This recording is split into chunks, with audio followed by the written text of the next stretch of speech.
திருக்குறான்ல அல்பக்ரா அத்தியாயத்துல என்னுடைய வசனங்களை நீங்கள் அற்ப விலைக்கு விற்று விடாதீர்கள் என்று ஒரு வசனம் வருது. எப்படிமா? என்னுடைய வசனங்களை திருவசனங்களை அற்ப விலைக்கு விற்று விடாதீர்கள் ஒரு வசனம் வருது. அதை பத்தி நீங்க விளக்கம் சொல்லணும். குர்ஆன்ல ஒரு வசனம் இருக்கிறதுங்க. லா தஷ்தரு பி ஆயாத்தி சமனன் கலீலா.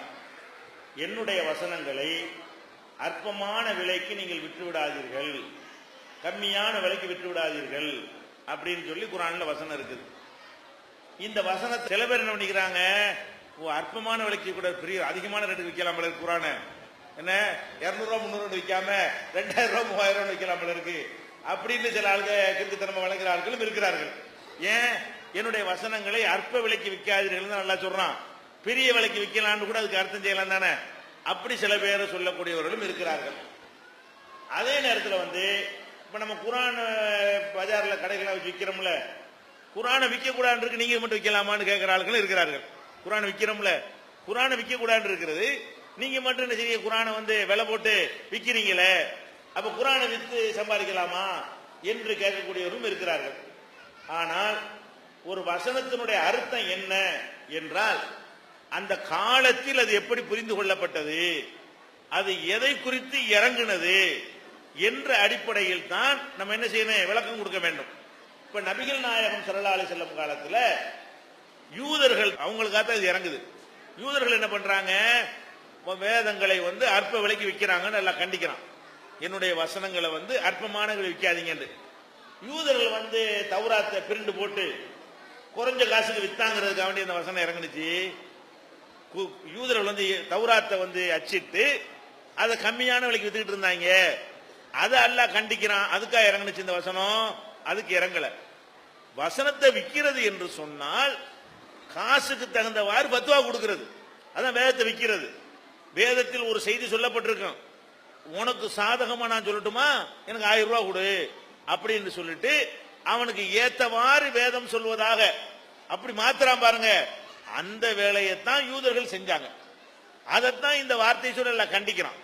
என்னுடைய வசனங்களை அற்பமான விலைக்கு விற்காதீங்கன்னா என்ன அர்த்தம்னு கேட்டா, வேதத்துல என்ன இருக்குதோ அதை சொல்லணுமே தவிர அதை மறைக்கிறதுக்கு காசு வாங்கிறாத, அதை மாத்துறதுக்கு காசு வாங்கிறாத, அதை திருத்துறதுக்கு காசு வாங்கிறாத. காசை வாங்கிட்டு வேதத்தை இல்லாம ஆக்கி போடாத. வித்தாலேயே அது இல்லாம போனதை நான் விற்கிறேன்னு அர்த்தம். வித்துட்டோம்னா என்ன, இதை நான் விற்கிறேன் என்கிட்ட இருக்காது, உங்களுக்கு வந்துடும். அதான் விற்கிறதுங்கிறது. அல்லாஹ்வுடைய வசனத்தை வித்துவிட்டு அல்லாஹ்வுடைய வசனம் அது இருக்காது. அந்த வேலையை இவங்க செஞ்சாங்க. அல்லாஹ் அதைத்தான் கண்டிக்கிறான். குர்ஆனை விற்க கூடாது கண்டிக்கவே கிடையாது. அங்க குர்ஆன் விற்கிற டாபிக் வரவே கிடையாது. பிரிண்ட் அடிக்கிற காலமும் அது கிடையாது. அதை எல்லாரும் பிரிண்ட் படிச்சு அச்சடிச்சு வாங்கி வைத்துக் கொள்ளக்கூடிய காலமும் அது கிடையாது. யூதர்களும் அச்சிட்டு விற்கிற வேலையை அவங்க செய்யவில்லை. முஸ்லிம்களும் குர்ஆனை அச்சிட்டு விநியோகம் பண்ற காலத்தில் வாழவில்லை அந்த காலத்துல. அப்ப எதை அல்லாஹ் சொல்றான்னு கேட்டா, உதாரணமா எடுங்களேன், ஒரு செல்வன் ரசூலுல்லாஹ் முன்னாடி ஒரு சம்பவம் நடக்கிறது. என்ன நடக்கிறது, ஒருத்தர் விபச்சாரம் செஞ்சிடறாரு.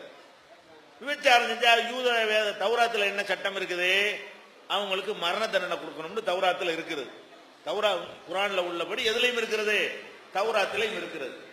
அப்ப என்ன செய்யறாங்கன்னு கேட்டா, இந்த யூதர்கள் என்ன செய்யறாங்க, ரசூலுல்லாஹ்ட்ட கொண்டு வந்துடுறாங்க. இந்த மாதிரி விபச்சாரம் பண்ணிட்டாங்க, என்ன தண்டனை கொடுக்கலாம், உங்க வேதத்துல உள்ளபடி கொடுத்துருவோம் அப்படின்ற உடனே இவங்க என்ன பண்றாங்க, எங்க வேதத்தில் அதுக்கு நஷ்டஈடு வாங்கிட்டு கொடுக்கலாம் இருக்குது அப்படின்னு சொல்றாங்க. ஆனா தௌராத்தில் அப்படி இல்லை. அப்ப அந்த அப்துல்லாஹ் இப்னு சலாம் யூதரா இருந்து இஸ்லாத்துக்கு வந்தவர், அவர் என்ன சொல்லுவார் தெரியுமா, நீ அந்த கையை வச்சு மறைக்கிறிய அதை எடுத்துட்டு வாசிப்பாரு. அதுல என்ன இருக்கு, ரசூலுல்லாஹ்வுக்கு எழுத படிக்க தெரியாதுல, ஏமாத்தலான்னு வந்துட்டாங்க. அவர் யூதரா இருந்து இஸ்லாத்துக்கு வந்தவர், அவர் கண்டுபிடிச்சிருவாரு, நீ அதுக்கு அடுத்து வாசிப்பா அப்படின்ற உடனே என்னவாவது, இந்த மாதிரி எழுதப்பட்டிருக்கிறது, விபச்சாரம் செஞ்சா மரண தண்டனை கொடுங்க. அப்ப இவங்க என்ன பண்ணிட்டாங்க, பணக்காரன்ட்ட காசை வாங்கிட்டு இருக்கிறது இல்லாம வாங்கிட்டாங்க. பணக்காரன் ரூபாய் வாங்கிக்கிறது, உன்னை தண்டனை காப்பாத்தி விட்டுறேன், வேதத்துல உள்ளது இல்லைன்னு சொல்லி போடுறேன், உனக்கு சாதகமா தீர்ப்பளிச்சு போடுறேன். அதை செஞ்சாங்க பாருங்க.